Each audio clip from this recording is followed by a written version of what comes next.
You ever hear a 70s soul record come on, and your whole body remembers where you were? Like you're back in a living room with the lights low, or in somebody's car with the windows fogging a little, or you're by the radio late at night trying not to wake anybody up. But here's the thing.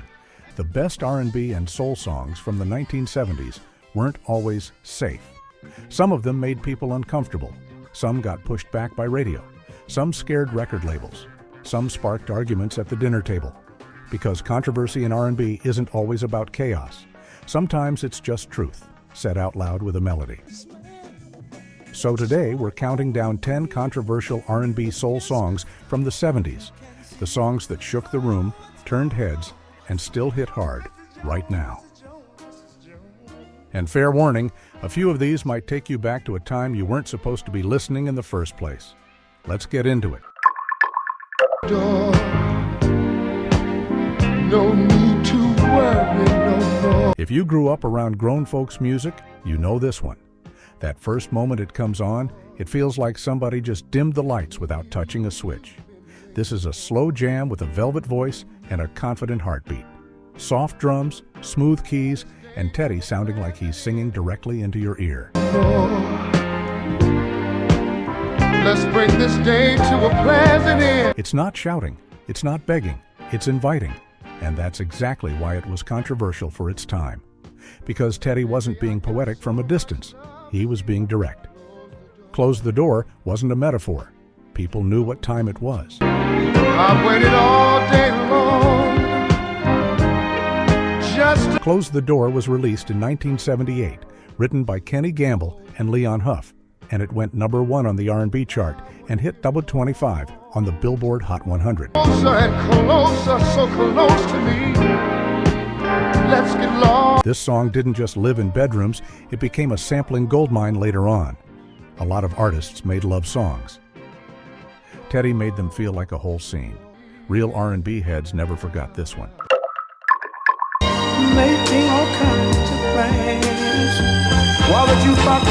This song is so smooth, people forget what it's really about.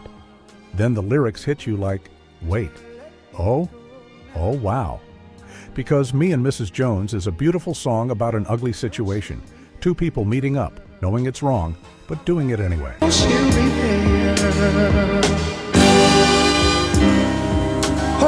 The mood is classy and painful. Those Philly soul strings, that patient groove, and Billy Paul singing like he's confessing, not flexing. Released in 1972 on Philadelphia International, written by Carey Gilbert, Gamble, and Huff.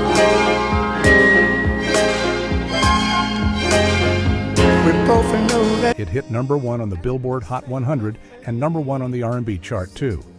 And yeah, this was a massively mainstream hit, even with the adultery front and center. We got a thing going on. A Pitchfork review talked about the writers reportedly getting the idea by watching the same couple meet up at a bar, like a routine, and building the whole story from there. Controversial? Absolutely. To let it go now. But it's also a masterclass in storytelling. If you know it, you know how the 70s could say the quiet part out loud, real smooth.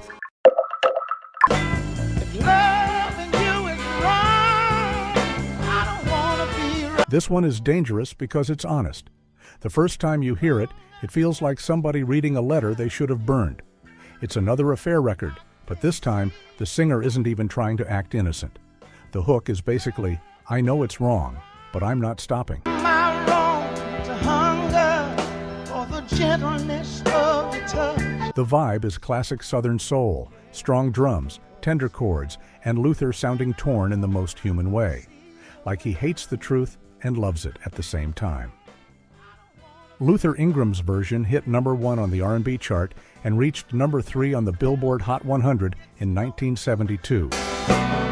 Are you wrong to give your love to? The song was written by Homer Banks, Carl Hampton, and Raymond Jackson, and it was originally written with the emotions in mind before Luther's version became the signature.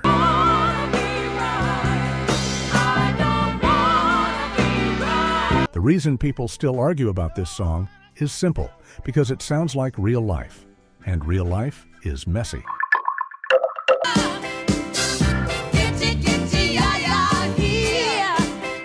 This is one of those records where the controversy starts the second the chorus hits, because everybody knows what that line means now. Lady Marmalade didn't just flirt, this song strutted. It's got funk, swagger, and Patti LaBelle singing like she's got the whole room in her hand.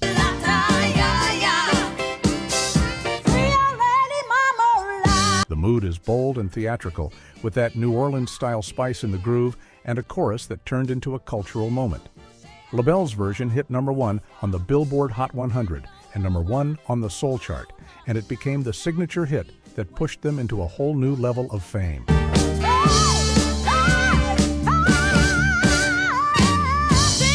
And in 2025, the Library of Congress wrote about the song's impact as it discussed the track for the National Recording Registry. Decades later, this song still creates conversation because people keep discovering what the French lyric translates to.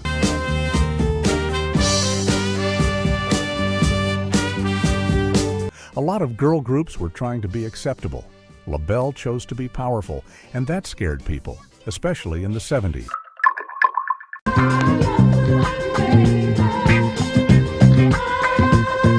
Okay, this one changed pop culture because it wasn't just sexy, it was headline making. From the moment it starts, the record feels like an after-hours fantasy, long, slow, and intentionally intimate. And for the mid-70s mainstream, that was shocking.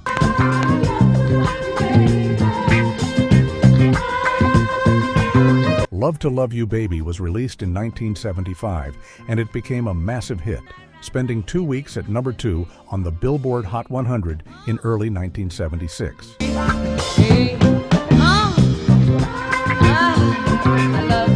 In a Guardian interview, it's described as a record that became controversial fast, helped along by stories like Time magazine's Marathon of Orgasms description and the BBC banning the single. It also became one of the early examples of a dance record living in an extended version, the kind of thing that helped shape what clubs played for years after.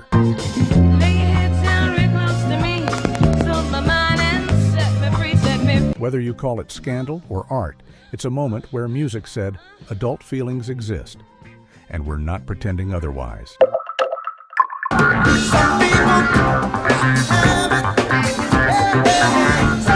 This one is controversial in a different way because it's not about romance, it's about greed. That bass line creeps in like a warning. Then the vocals hit like a sermon. Money changes people, breaks families, and turns love into a transaction.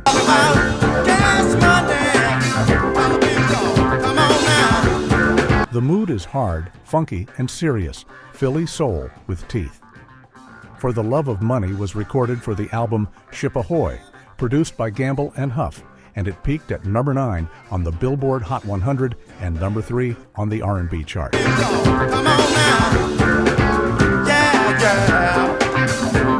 The song's title points straight to a well-known Bible verse, and later on, the track got recontextualized in pop culture in ways that sparked debate, especially when it got used as theme music.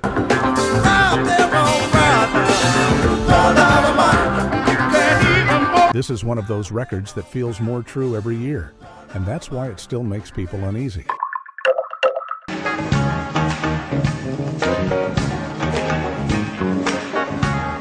When Stevie got political, he didn't whisper. He made it funky and fearless. This song is sharp. It's aimed at power. It's got Stevie's fire, that thick clavinet energy, and a hook that feels like a chant.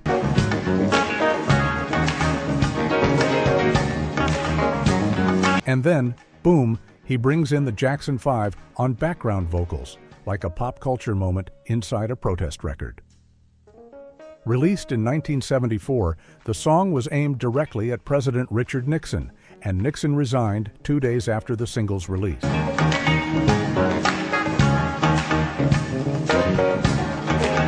It also became Stevie's 4th #1 pop hit and his 10th #1 soul hit. That doo-da-wop part with the Jackson 5? That's one of those details that makes the record unforgettable.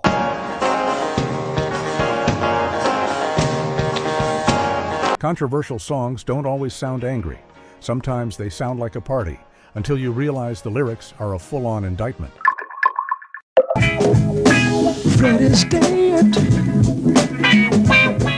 This song always feels like a warning sign you can dance to. The groove is slick, but the story is tragic. A whole life swallowed up by the streets. The controversy here wasn't just the song, it was the whole era. If you want to be a junkie, why? Remember Freddy's. Blaxploitation films like Superfly got criticized for glamorizing hustlers. And Curtis? He came in trying to show the cost, not the glamour. Freddy's Dead was released in 1972 from the Superfly soundtrack and peaked at number 4 on the Billboard Hot 100 and number 2 on the R&B chart. Abused him, another junkie plan. Question dope for the man. And in Wax Poetics, Mayfield is quoted from a 1972 statement to Jet basically saying, "Don't blame the art for the conditions, change the conditions."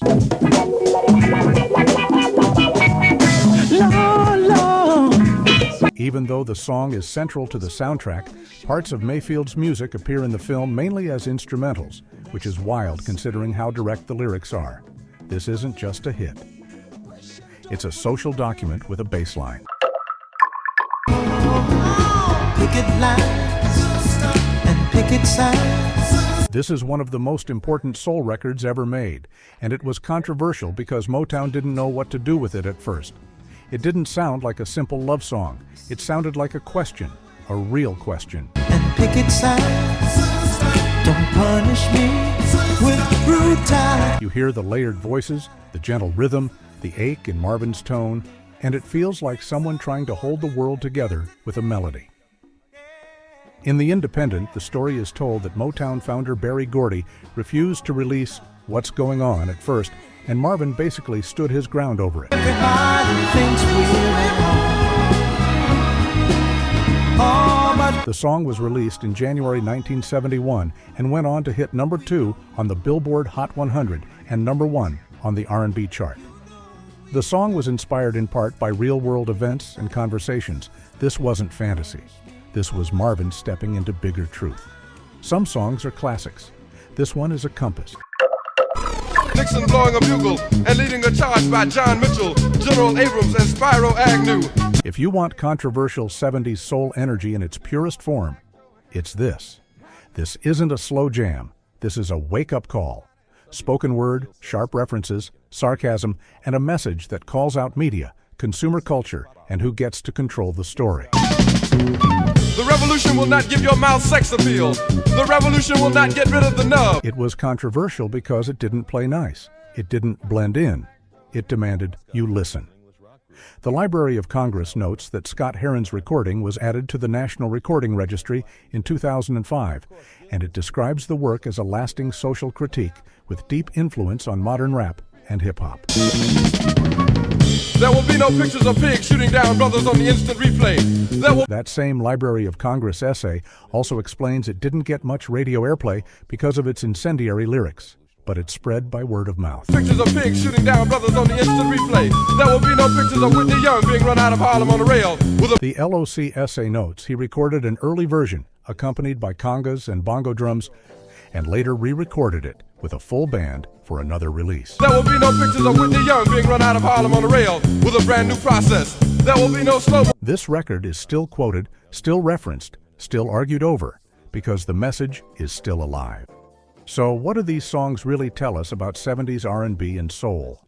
They tell us the music wasn't just about sounding good, it was about saying something, about love, lust, betrayal, money, politics, survival, and the parts of life people try to hide. A pig shooting down brothers on the instant replay. There will be no pictures of Whitney Young being run out of Harlem on a rail with a... And that's why these records last, because they're human. Now I've got to ask you, which song on this list took you back the hardest? And what year should we do next? 1971, 1974, or 1978? If you love this kind of classic soul deep dive, hit like, subscribe, and tell me what countdown you want next, because we've got a lot more gems to dig up.